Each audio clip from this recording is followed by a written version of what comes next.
entrepreneur story. And I also want to highlight, not everyone gets to come up here and do their minute, but do take a minute to go to each of the tables. These are people who are highly supporting our community, and I personally have benefited from that. I had my money invested on the East Coast with somebody I'd known for a long time, and I met Thomas Wynn at Wynn Capital here.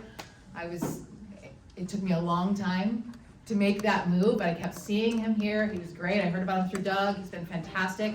And little things like that, right? Like when we're working with our community, who's supporting our community, it's just super important. So please do take the time. I mean, they come, they set up their tables, they bring their business, they support the fact that we get to do this, get free pizza and $6 drinks at the bar. So that's my little spiel. And then I was supposed to really highlight that we have a CEO Works group. That's for small business CEOs and solopreneurs. Our next one is February 23rd. If you want to attend that or be a part of that, we just had last week a session. I've seen a few people here. So please do consider that if you are a solopreneur or if you are the CEO of a small business and you want a community to work with and to be supportive around. We're seeing very similar challenges, and it's just great to not be alone, particularly after the last 3 years of feeling so isolated. So if you're interested, join us for that. Okay, we are ready to get into the program.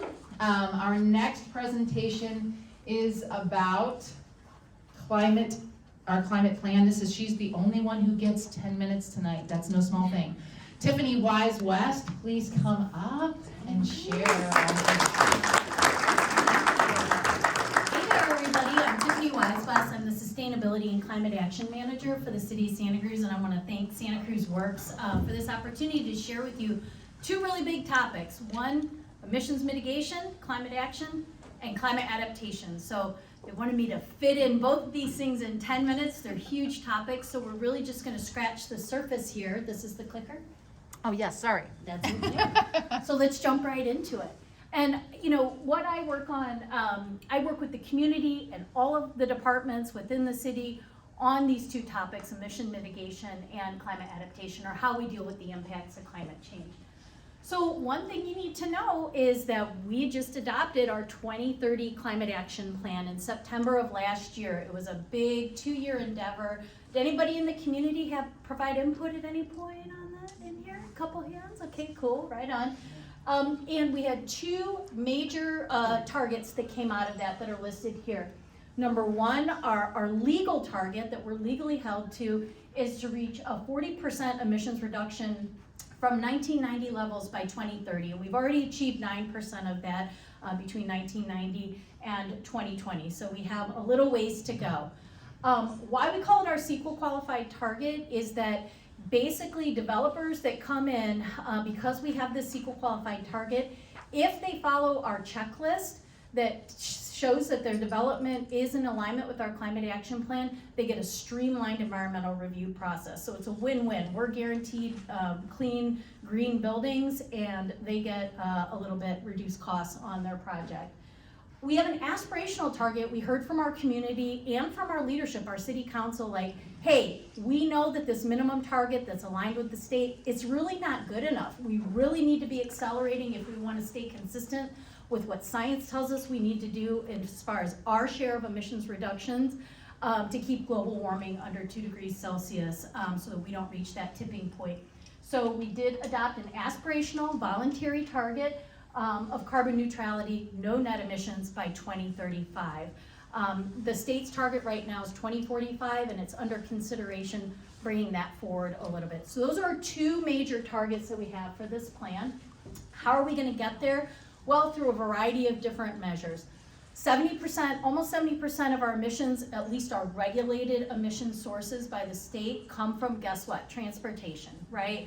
That's our biggest, so we really are going to be hitting it hard, continuing to hit it hard on promoting electric vehicle adoption, expanding our electric vehicle charging networks, and making sure that we're getting tons of rebates, concierge services for folks so that they can get into electric vehicles for low cost and easily. But the other piece to transportation, the other really big piece is active transportation, right? We need to be getting people back on bikes. Bike shares coming back this year, woohoo! Yes!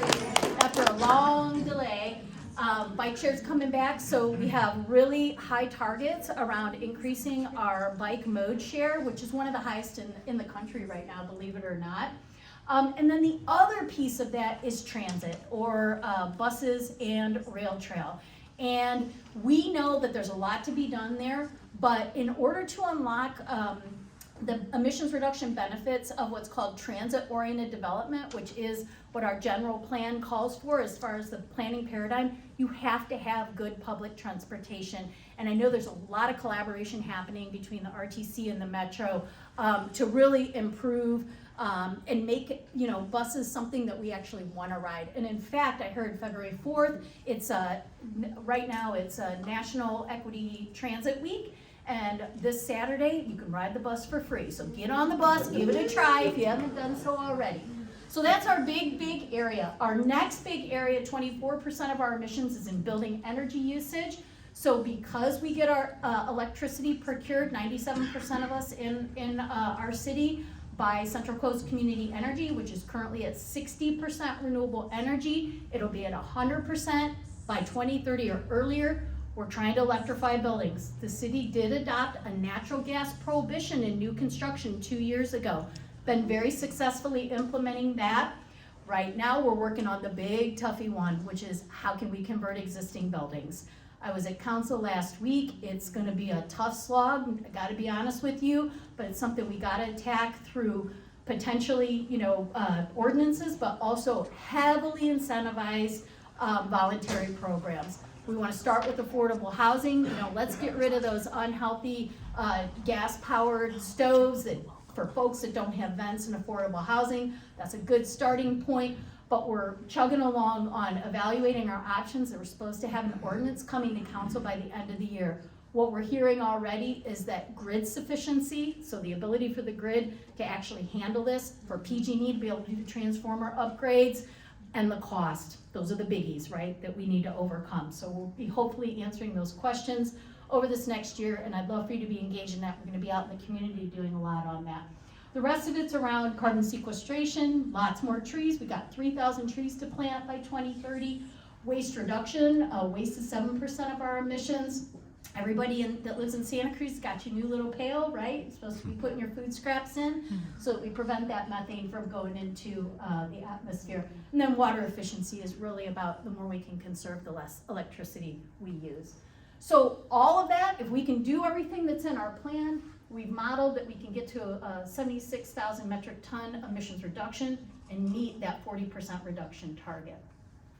So in order to activate folks like you, teams, school kids, we've launched this community activation platform. It's called Resilient Santa Cruz. It's actually launched throughout the entire Central Coast. So it's a 7-county initiative. And what it is allows you to understand, you know, what is your emissions footprint? And then it gives you all the tools you need to commit to different actions. It gives you, it's like a one-stop shop where you can find all the links to all the rebates that are available, get more information. I highly encourage you to sign up for this. It's super easy. We've got a QR scan code if you want to do it right now. We've got over 100 prizes that we're giving out between now and Earth Day, April 22nd, and good prizes like bikes and $100 gift cards to local businesses. So please sign up. Join a team, create a team, get your neighbors involved. You'll be hearing a lot more about this over this next year. Ecology Action is one of our huge partners on this as well. Of course, though, if we don't get these emissions in check, and even if we do, we already got a little bit of climate impacts baked in, right? Here's what they look like.